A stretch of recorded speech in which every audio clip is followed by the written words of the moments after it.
तुम्ही अशी चूक कधीच करू नका. तर कोणती चूक ते मी तुम्हाला नंतर सांगते. तर आज आपण चाललो आहोत आपली लस आणायला आणि आपल्याला जावं लागतं मिरजला.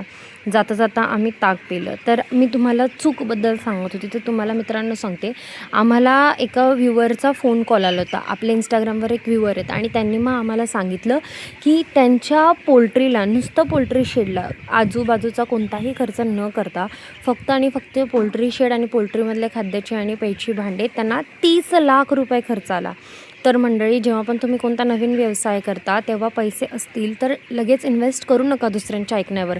कारण की त्यांनी आम्हाला वस्तूंची किंमत जेवढी महाग सांगितली त्याच्यामधला एकही वस्तू एवढी महाग नव्हती की त्यांचं पोल्ट्री शेड 30 लाख रुपयाला खर्च येणार.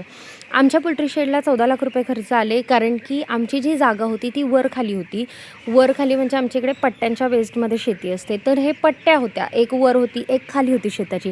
ती एक लेवलला करून JCB, ट्रॅक्टर एवढा सगळा खर्च करून खाद्याची भांडी आणि बाकी सगळ्या गोष्टी आम्हाला 14 लाख रुपये खर्च आला.